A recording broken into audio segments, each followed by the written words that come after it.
తాకట్టులో ఉన్న బంగారాన్ని విడిపించి ఆ రోజు ఆన్లైన్ రేటుకే మేము కొంటాం. Sharma gold company.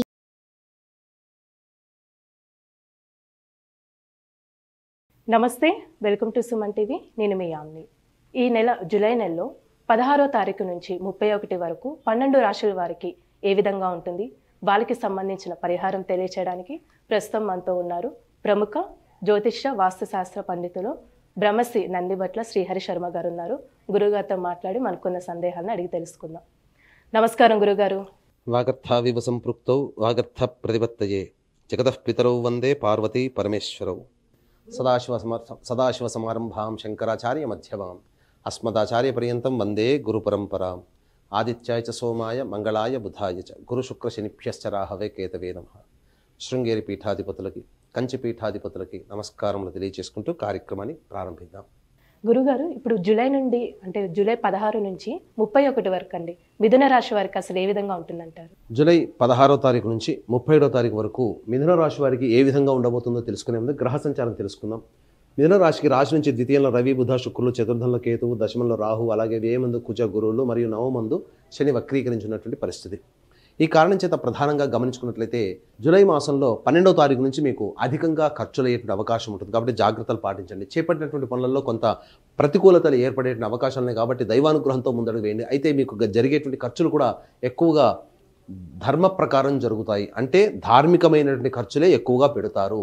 అంటే మీకు సంబంధించి వాలంటరీ ఖర్చులు కానీ, లేకపోతే సమాజానికి సంబంధించింది, లేకపోతే దైవానికి సంబంధించినటువంటిది, లేదా సేవకు సంబంధించినటువంటి ఖర్చులే మీకు ఈ యొక్క 16 నుంచి 31 తారీఖు వరకు ఉండబోతాయని చెప్పవచ్చు. ఇక గమనించుకున్నట్లయితే ఉద్యోగార్థులు కాస్త జాగ్రత్తలు పాటించాల్సినటువంటి పరిస్థితి.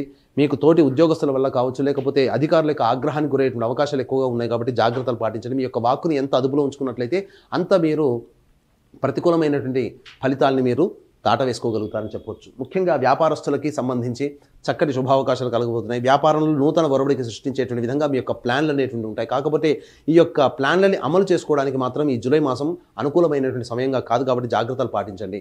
ఇక గమనించుకున్నట్లయితే దాంపత్యంలో మంచి చక్కటి శుభ పరిణామాలు చోటు చేసుకుంటాయి. ఇప్పటి వరకు కొంత మొహం చాటేసినటువంటి వాళ్ళు కూడా దంపతులు ఏకమయ్యేటువంటి అవకాశాలు ఈ యొక్క జూలై మాసంలో గోచరమవుతున్నాయి. కాబట్టి చక్కటి దాంపత్య అవకాశాలు అనేటువంటి, లేదా ఇంతకుముందు ఎవరితోనైతే కలిసి వ్యాపారం చేసి భాగస్వామ్య వ్యాపారంలో ఉన్నారో వాళ్ళు మళ్ళీ తిరిగి మీతో కలిసి వ్యాపారం చేసేయడానికి అనుకూలమైనటువంటి సమయంగా చెప్పవచ్చు. ఇక ముఖ్యంగా గమనించుకున్నట్లయితే గృహంలో మరమ్మతులు, అలాగే గృహోపకరణాలకు సంబంధించినటువంటి వ్యయం జరగడం, ఇవన్నీ కూడా మీకు జరిగేటువంటి అవకాశాలని గమనించవచ్చు. ఇక మీరు అనుకున్నటువంటి ప్రణాళికలు మీ యొక్క ఆలోచనకు తగ్గట్టుగా ఇంకా ఎక్కువగానే ఉంటాయి. కానీ వాటిని అమలు పరచుకోవడానికి మాత్రం మీరు ప్లానింగ్ ప్రకారం మీ యొక్క పద్ధతిగా ప్రణాళికను మీరు రూపొందించుకొని దాన్ని అమలు పరుచుకున్నట్లయితే తప్పకుండా మీకు మంచి జరుగుతుందని చెప్పవచ్చు. ఇక వ్యాపారస్తులకి, అలాగే ఉద్యోగస్తులకి, చిరు వ్యాపారస్తులకి, చేతి వృత్తుల వారికి, కుల వృత్తుల్లో ఉన్నటువంటి వారికి అధిక ధనాదాయం కనబడుతుంది. అయితే రియల్ ఎస్టేట్ రంగంలో ఉన్నటువంటి వారికి, FMCG ఫుడ్కి సంబంధించినటువంటి రంగంలో ఉన్నటువంటి వారికి మాత్రం అంత ఆశాజనకమైనటువంటి ఫలితాలు కనబడవు. కాబట్టి జాగ్రత్తలు పాటించండి. అయితే ఇక్కడ ప్రధానంగా ఏ వ్యక్తికైనప్పటికీ కూడాను సమస్యలు అనేటువంటివి కేవలం ధనంతోనే వస్తాయి. 70% సమస్యలు, ఆ 70% సమస్యలు ధనంతోనే తీరుతాయి. కాబట్టి ఈ యొక్క 16వ తారీఖు నుంచి 31వ తారీఖు వరకు ఈ యొక్క మిథున రాశి వారికి సంబంధించి పరిస్థితులు, ధనాదాయం ఏ విధంగా ఉంటుంది, ఖర్చులు ఏ విధంగా ఉంటాయి, అయితే మానసికమైనటువంటి ప్రవర్తన ఎప్పుడు ఏ విధంగా ఉంటుంది అనే విషయాల గురించి క్లుప్తంగా తెలుసుకుందాం. గమనించుకున్నట్లయితే ఈ యొక్క 16వ తారీఖు రోజున ఈ యొక్క మిథున రాశి వారికి సంబంధించి కాస్త ఆరోగ్యం పట్ల జాగ్రత్తలు పాటించండి. కొంత నిస్సత్తువ లేకపోతే అనారోగ్యం చేసేటువంటి అవకాశాలు ఎక్కువగా ఉన్నాయి. కాబట్టి జాగ్రత్తలు పాటించండి. ఏ పనులు చేయకుండా వృధా కాలయాపన జరిగే అవకాశం కూడా ఈ 16 తారీఖున గోచరమవుతుంది. ఇక 17వ తారీఖు, 18, 19, 20, 21 తారీఖులు ఈ 5 రోజుల పాటు మీకు అన్ని అనుకూలమైనటువంటి శుభదినాలుగా చెప్పవచ్చు. మీకు అనూహ్యమైనటువంటి ధనాదాయం మీకు పెరుగుతుంది. తద్వారా మీకు మంచి శుభ ఫలితాలు కలుగుతాయి. ఆశించిన మేర కంటే ఎక్కువగా మీకు ధన రాబడి అధికంగా ఉన్నటువంటి కారణం చేత మీరు అన్ని రకాలుగా ధనాదాయంతో మీరు సంతృప్తి పొందుతారు. అలాగే తోటి ఉద్యోగస్తులు కావచ్చు, లేకపోతే తోటి వ్యాపారస్తులతో కావచ్చు, లేకపోతే కస్టమర్స్ వల్ల కావచ్చు, మీ యొక్క ధనాదాయము మీరు అనుకున్నటువంటి విధంగా కంటే కూడా ఎక్కువగా ధనాదాయం పొందేటువంటి అవకాశాలు గోచరమవుతుందని చెప్పొచ్చు. ఇక 22, 23వ తారీఖులో గమనించుకున్నట్లయితే అధిక ధనము ఖర్చు అయ్యే అవకాశం ఉంది. కాబట్టి మీరు ఆల్రెడీ ప్లానింగ్ చేసుకున్నట్లయితే ఈ ప్లానింగ్ చేసుకున్నటువంటి ఖర్చుల్ని వాయిదా వేసుకోవడం లేకపోతే తగ్గించుకోవడం కనుక చేసుకున్నట్లయితే ఈ 22, 23వ తారీఖులో వచ్చేటువంటి ఖర్చులు మీకు చాలా మటుకు తగ్గుతాయని చెప్పొచ్చు. ఇక 24, 25 తారీఖులో కనుక గమనించుకున్నట్లయితే సంతానంతో విభేదాలు ఏర్పడే అవకాశం ఉంది. కాబట్టి జాగ్రత్తలు పాటించండి. సంతానపరంగా చిక్కులు కానీ, సంతానపరంగా సమస్యలు కానీ, లేకపోతే సంతానపరమైనటువంటి ఖర్చులు కానీ పెరిగేటువంటి అవకాశాలు ఉన్నాయి. కాబట్టి మీరు ఈ యొక్క 24, 25వ తారీఖులో కనుక మీరు సంయమనం పాటించి ఎక్కువగా వాగ్వివాదాలు చోటు చేసుకోకుండా ఉన్నట్లయితే చాలా వరకు మంచి జరుగుతుందని చెప్పొచ్చు. అయితే వివాహమే దాంపత్యంలో ఉండి సంతానం కోసం ఎదురు చూసేటువంటి వ్యక్తులు ఈ 24, 25వ తారీఖులో సంతాన నిర్ణయాన్ని వాయిదా వేసుకోవడమే మంచిదని గమనించుకోవాలి. ఇక 26, 27వ తారీఖులో మీరు చేపట్టేటువంటి కార్యక్రమాల వలన మీకు సంబంధించినటువంటి పేరు ప్రఖ్యాతులు పెరుగుతాయి. అలాగే ఉద్యోగంలో మీరు చేసే పనికి కితాబులు లభిస్తాయి. అలాగే గమనించుకున్నట్లయితే మీరు ఇప్పటివరకు ఏవైతే పనులు చేసుకోవాలని అనుకుని మీరు ప్లాన్ చేసుకుంటారో ఆ పనులకు సంబంధించినటువంటి ప్రణాళికకి అమలుకి శ్రీకారం చుట్టే అవకాశాలు ఈ యొక్క 26, 27 తారీఖులో గోచరమవుతున్నాయి.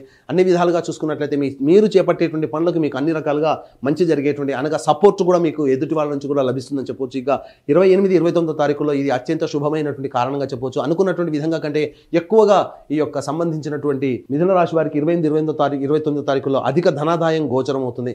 కాబట్టి అన్ని రంగాల్లో ఉన్నటువంటి వారికి వ్యాపారస్తులకి, ఉద్యోగస్తులకి, చిరుద్యోగస్తులకి, చేతి వృత్తులు, కుల వృత్తుల్లో ఉన్నటువంటి వారికి ధనాదాయం అధికంగా ఉంటుంది. కాబట్టి జాగ్రత్తలు పాటించండి. ఇక 30, 31వ తారీఖులో కనుక చూసుకున్నట్లయితే ఖర్చులు అధికంగా గోచరమవుతున్నాయి.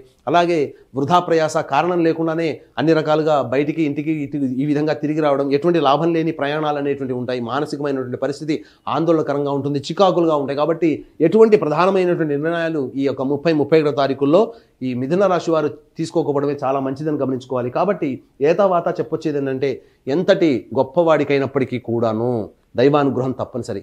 వీక్షించేటువంటి ప్రేక్షకులు గమనించుకోవాలి. చికాగో వెళ్ళిన తర్వాతనే వివేకానందుల వారికి ఎందుకు అంత గొప్ప పేరు వచ్చింది? అంతకుముందు ఎన్నో ఉపన్యాసాలు మన భారతదేశంలో ఇచ్చి ఉండి, వివిధ దేశాల్లో ఇచ్చి ఉండి కూడా చికాగోకే ఎందుకు వచ్చిందనంటే అంతకుముందు వరకు సాధారణంగా ఉపన్యాసాలు ఇచ్చేటువంటి ఆ వివేకానందుల వారు గాయత్రి మాత యొక్క అనుగ్రహంతో, ఆ యొక్క శక్తితో చికాగోలో నేను ఉపన్యాసంలో అందరినీ ఆకట్టుకున్నానని చెప్పి చాలా చోట్ల చెప్పడం జరిగింది. కాబట్టి ఎంతటి వ్యక్తికైనప్పటికీ కూడాను దైవానుగ్రహం తప్పనిసరి. దీన్ని దృష్టిలో పెట్టుకొని ఈ నెల 21వ తారీఖు రోజున గురు పౌర్ణమి సందర్భంగా రాహుకేతు శ్రీకాళహస్తి క్షేత్రంలో రాహుకేతు పూజ, విద్యార్థుల కోసం దక్షిణామూర్తి సరస్వతి హోమాలతో పాటు వృషభ, మిథున, కర్కాటక, సింహ, తుల, వృశ్చిక, మకర, కుంభ, మీన రాశుల్లో జన్మించినటువంటి వారికి శనిదోష పరిహార్థమే శనిదోష నివారణ హోమాది కార్యక్రమాలతో పాటుగా వివాహం, ఉద్యోగం, దాంపత్యం, అనారోగ్య సమస్యల నివారణకి 18 రకాల హోమాదులు కేవలం 1500 రూపాయలకి చేయించడం జరుగుతుంది. అలాగే సంవత్సరం పొడుగుతా ఒక్కొక్క క్షేత్రంలో మీ యొక్క కుటుంబ సభ్యుల గోతనామాలతో సంవత్సరం పొడుగుతా కూడా నమోదు చేసుకోవచ్చు. అవకాశం ఉన్న వాళ్ళు కార్యక్రమం తదనంతరం కాంటాక్ట్ చేసి పూర్తి వివరాలు తెలుసుకోవచ్చు.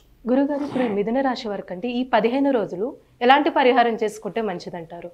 ఈ యొక్క మిథున రాశి వారికి సంబంధించి ఈ యొక్క ప్రధానంగా సమస్యలు అనేటువంటి ఎదురైనప్పుడు ముఖ్యంగా ఒక 5 రోజుల పాటు ప్రతిరోజు గరికతో గణపతికి అష్టోత్తర పూజ చేసి చిన్న బెల్లం ముక్క నైవేద్యంగా పెట్టడం, సాయం సంధ్యా సమయంలో పార్వతీ అమ్మవారి ఏ దేవాలయమైనా, గ్రామదేవత అయినా, కులదేవత అయినా, పార్వతీ అమ్మవారి దేవాలయానికి, దుర్గాలయానికి వెళ్ళి అమ్మవారికి ఎర్రటి పూలు సమర్పించి అర్చన 5 రోజుల పాటు చేసుకున్నట్లయితే ఈ 16 నుంచి 35 తారీఖు వచ్చేటువంటి సమస్యలన్నీ కూడా చాలా మటుకు పరిష్కారం అవుతాయి.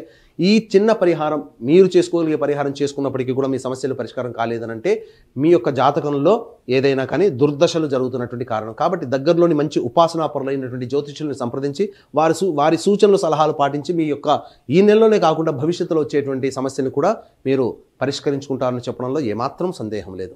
గురుగారు, అంటే ఈ జూలై 16 నుంచి 31 వరకు అసలు మిథున రాశి వారికి ఏ విధంగా ఉంటుంది, ఎలాంటి పరిహారం చేసుకోవాలి, ఈ విషయాలు తెలియజేసినందుకు ధన్యవాదాలండి. సర్వం శ్రీ ఉమామహేశ్వర పరబ్రహ్మార్పణమస్తు. సుమన్ టీవీలో మీ పర్సనల్ అండ్ బిజినెస్ ప్రమోషన్స్ కోసం కింది నెంబర్కి కాంటాక్ట్ చేయండి.